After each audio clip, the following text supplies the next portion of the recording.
ఆదాయానికి మించిన ఆస్తుల కేసులో అరెస్ట్ అయిన ఇరిగేషన్ ఏఈ నిఖేష్ కుమార్ ను నేడు ఏసీబీ కస్టడీకి అప్పగించనుంది. 4 రోజుల పాటు కస్టడీకి అప్పగిస్తూ న్యాయస్థానం ఉత్తర్వులు జారీ చేసింది. ఇటు జ్యుడిషియల్ రిమాండ్లో భాగంగా ప్రస్తుతం చెర్లపల్లి జైల్లో ఉన్న నిఖేష్ కుమార్ ను ఏసీబీ అధికారులు ఇవాళ కస్టడీలోకి తీసుకోనున్నారు. హైదరాబాద్ లో ఇరిగేషన్ డిపార్ట్మెంట్ లో పనిచేస్తున్న నిఖేష్ కుమార్ ఆదాయానికి మించి అక్రమ ఆస్తులు కూడబెట్టినట్లు ఏసీబీకి ఫిర్యాదులు అందాయి.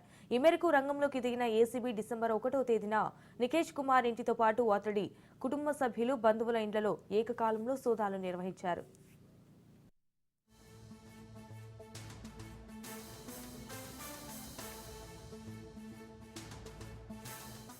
తనిఖీల సందర్భంగా కళ్లబయళ్లు కమ్మే రీతిలో ఏసీబీ అధికారులు ఆస్తులు గుర్తించారు. నిఖేష్ కుమార్ దాదాపు 200 కోట్ల విలువ చేస్తే ఆస్తులు కూడబెట్టినట్లు గుర్తించి అతడిని అరెస్టు చేశారు. అనంతరం ఏసీబీ కోర్టులో ప్రవేశపెట్టగా న్యాయస్థానం 14 రోజుల పాటు జ్యుడిషియల్ రిమాండ్ విధించింది. ఈ కేసుకు సంబంధించి నిఖేష్ కుమార్ నుండి మరిన్ని వివరాలు రాబట్టాలని, వారం రోజుల పాటు కస్టడీకి ఇవ్వాలని పోలీసులు న్యాయస్థానానికి విజ్ఞప్తి చేశారు.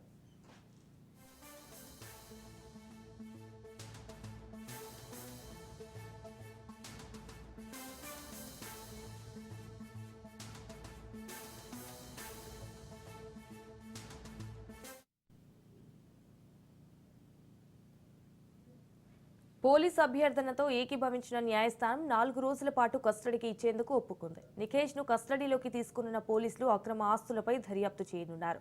కాగా గండిపేట బఫర్ జోన్లో నిబంధనలకు విరుద్ధంగా అనుమతులు మంజూరు చేశారని నిఖేష్ పై పెద్ద ఎత్తున ఆరోపణలున్నాయి. నిఖేష్ పేరిట 3 ఫామ్ హౌస్లు, 3 విల్లాలు మియాపూర్, శంషాబాద్, గచ్చిబౌలిలో ఫ్లాట్లతో పాటు మియాపూర్లో కమర్షియల్ కాంప్లెక్స్ ఉన్నట్లు ఏసీబీ అధికారులు గుర్తించారు. ప్రస్తుతం నిఖేష్ సెన్సేషనల్ లో ఉన్నారు.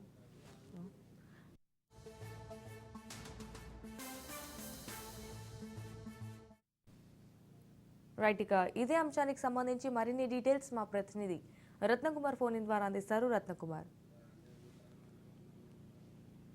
గండిపేట బఫర్ జోన్ లో నిబంధనలకు విరుద్ధంగా అనుమతులు మంజూరు చేశారని నిఖేష్ కుమార్ మీద మొదటి నుంచి కూడా ఆరోపణలు ఉన్నాయి. ఆ తర్వాత ఇటు ఏసీబీ అధికారులు దాడులు చేసి ఆయన యొక్క నివాసంలో డిసెంబర్ 1వ తారీఖున సోదాలు చేసిన అనంతరం దాదాపు 200 కోట్ల రూపాయల విలువ గల ఆస్తులను కూడబెట్టినట్లు కూడా గుర్తించడం జరిగింది. అందులో ముఖ్యంగా పలు ప్రాంతాల్లో శంషాబాద్, గచ్చిబౌలి, ఇతర ప్రాంతాల్లో కూడా కోట్ల రూపాయల విలువ చేసే ఆస్తులను గుర్తించారు. అందులో ముఖ్యంగా విల్లాస్ ని, కొన్ని వెంచర్స్, అలాగే ప్లాట్లు గుర్తించడం జరిగింది. ఇక ఆయన ఇంట్లో పెద్ద ఎత్తున బంగారాన్ని కూడా గుర్తించారు. కేజీల కొద్ది బంగారాన్ని కూడా కూడబెట్టినట్లు యొక్క అక్రమాస్తుల ద్వారానే ఇతరుల నుంచి లంచం తీసుకొని ఈ రకంగా కూడా యొక్క అక్రమాస్తులను కూడబెట్టినట్లు కూడా ఇటు ఏసీబీ అధికారులు గుర్తించడం జరిగింది. ఆ తర్వాత ఆయన కోర్టులో హాజరుపరిచి జ్యుడిషియల్ రిమాండ్ కు తరలించారు. ప్రజెంట్ ఆయన 14 రోజుల పాటు జ్యుడిషియల్ రిమాండ్ లో ఉన్నారు.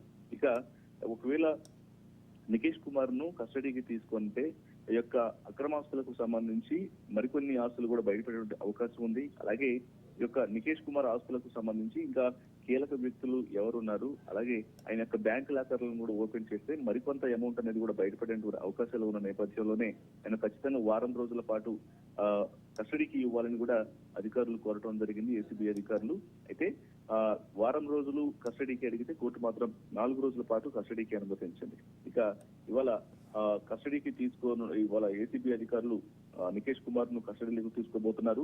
కస్టడీలోకి తీసుకొని 4 రోజుల పాటు యొక్క అక్రమాస్తులకు సంబంధించి కూడా ఏఈగా తాను ఎవరెవరికి పైరవీలు చేశారు, ఎవరెవరి దగ్గర అక్రమంగా లంచాలు తీసుకొని ఎంత పెద్ద మొత్తంలో అక్రమాస్తులను కూడబెట్టడం జరిగింది, ఇంకా ఎంత పెద్ద మొత్తంలో ఆస్తులు ఉన్నాయి అనేటువంటి కీలక విషయాలను కూడా ఆయన నుంచి రాబట్టేటువంటి అవకాశాలు అయితే చాలా స్పష్టంగా కనిపిస్తూ ఉన్నాయి. ఇక నేడు నిఖేష్ కుమార్ ను కస్టడీలోకి తీసుకొని 11 గంటల ప్రాంతంలో ఈ యొక్క కస్టడీ విచారణ ప్రారంభించబోతున్నట్లు కూడా మనకు తెలుస్తోంది. Right Ratnakumar, thank you for the updates.